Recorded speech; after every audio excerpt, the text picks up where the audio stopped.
Assalamualaikum guys, welcome back. Pertama sekali aku nak minta maaf awal-awal pada semua sahabat-sahabat aku dekat sini yang dah follow aku daripada tahun 2020. Aku tahu ada antara korang yang follow aku sebab aku beralas bila sampaikan info dan nasihat pasal isu-isu yang kita sembang. Mungkin untuk video kali ini korang akan nampak aku keras sikit. Tapi percayalah, aku takkan sesuka hati gunakan bahasa-bahasa yang keras kalau kata tak kena pada tempat dia. Sekali lagi, saya nak mohon maaf pada semua, terutamanya pada tuan-tuan dan puan-puan yang lebih tua daripada saya. Izinkan saya mulakan bicara. Let the games begin! Aku tengok semalam, ramai yang meluahkan rasa kesal sebab terpaksa patah balik lepas tak dapat nak menunaikan solat Jumaat memandangkan diorang ni tak lengkap dos. Antara yang luahkan perasaan tak puas hati ialah selebriti veteran Abang Zul Yahya. Dekat dalam satu hantaran dekat media sosial, Abang Zul Yahya dengan penuh emosi meluahkan rasa tak puas hati, terutamanya kepada Menteri Kesihatan Khairy Jamaluddin. Sampai bila rakyat nak kena tindas? Sampai bila Islam nak kena pijak-pijak? Rumah Allah kau jadikan hak KKM. Allahu Akbar. Aku sedih lah bodoh. Hei Khairy Jamaluddin, bodoh lah kau. Ini ada soalan lain tak dengar lah. Apa ramai manusia ini jauh daripada rumah Allah, jauh daripada agama, jauh daripada kejayaan. Engkau nak halang lagi manusia yang duduk di pinggir-pinggir neraka ni untuk datang ke rumah Allah, untuk dapatkan kejayaan, untuk dapatkan bantuan daripada Allah. Kejayaan bukan datang daripada engkau KJ.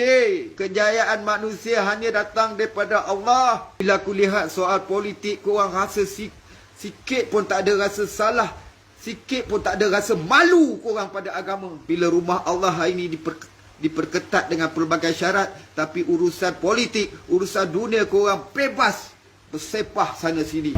Yang aku nampak sekarang ni, ini bukan lagi soal pro-besen ataupun anti-besen, tapi dah masuk tahap menjentik hati rakyat dengan arahan berat sebelah, separuh masak dan bodoh. Aku nak ingatkan kepada para pemimpin, terutamanya pada menteri, termasuk menteri kanan, kiri, belakang tabir maupun yang diupah jadi badut-badut jadian. Kita sekarang ni berada pada tahun 2022 yang mana maklumat dapat disampaikan dengan telus, cepat tanpa drama ataupun propaganda. Korang seronok dapat kempen, duduk rapat-rapat, habiskan berjuta-juta duit rakyat untuk kukuhkan lagi kuasa korang. Lepas tu, korang mangsakan pula para jemaah masjid seolah-olah kami ni orang bodoh. Buta, tak nampak apa yang korang buat. Dekat Selangor contohnya, korang bersembunyi di sebalik titah sultan supaya rakyat tak hantam korang bila kata secara halusnya korang nak wajibkan besen. Memang betul, ini titah sultan. Tapi siapa yang advise? Takkan tiba-tiba sultan dapat ilham bila kata duduk malam-malam dekat hotel Grand Blue Wave. Semalam better termimpi.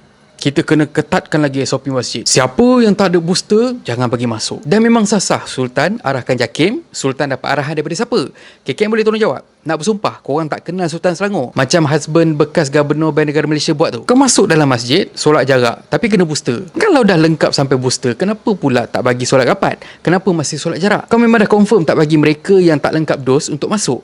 Tak yakin ke dengan besen sendiri? Apa je tinggal sebenarnya? Sebab Selangor ni padat dengan rakyat Malaysia, jadinya kau nak pastikan yang rakyat Selangor habiskan sisa-sisa besen kau yang dah nak expired tu. So lepas tu, siapa pun yang bertanggungjawab boleh order besen lagi, so commission boleh masuk lagi ke? Macam tu. Kau kena faham, rakyat bengang bukan sebab SOP yang diperketatkan sangat dekat masjid tu. Rakyat pun sebenarnya bukan kisah pun pasal masjid. Sembang bengang tapi Jumaat je yang penuh. Tapi yelah, baguslah korang-korang ada juga pergi masjid. Tapi masalahnya sekarang, mengundi perlu tak sampai booster? Ada yang tunjuk simptom pun kau buta-buta bagi masuk. Sebab apa? Sebab nak number, bak kata Anwar dengan Abah. Yang berkempen politik, ada kau wajibkan booster. Yang berserban duk ikut Allahyarham Tok Guru ni Aziz pun sama, dah buta. Makan apa? Budus.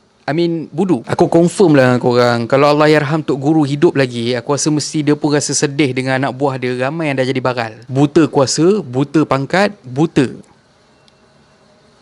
Aku tak kisah kalau duk kata institusi masjid ada dekat bawah sultan, politik ada dekat bawah tapak sekalipun macam mana pun, selaraskan arahan bagi adil. Kempen politik kau boleh buat live, tapi takkanlah solat Jumaat kau nak buat live, kepala otak kau nak masjid berjarak, tak ada hal. Tapi kau tengok contoh perayaan Tahun Baru Cina, masing-masing rapat, tak kisah Cina ke Melayu ke India ke, semua bengap macam tak pernah tengok persembahan. Masalahnya masing-masing tiap-tiap bulan duk langgar Astro tu buat apa?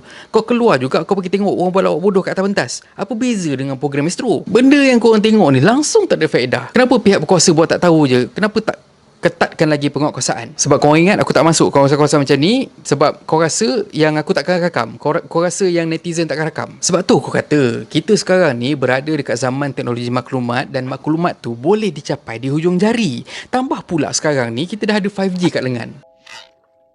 Apa Apa yang kami nak tahu, semua kami boleh dapat. Dekat depan, kau beria, so kami jarakkan diri antara satu sama lain apa semua. Dekat TikTok, dekat Facebook, bersepah video korang, duk dekat-dekat, duk bergelak sakan. Lepas tu ada pula menteri tu waktu PKP dulu, langsung tak boleh ada aktiviti bersukan.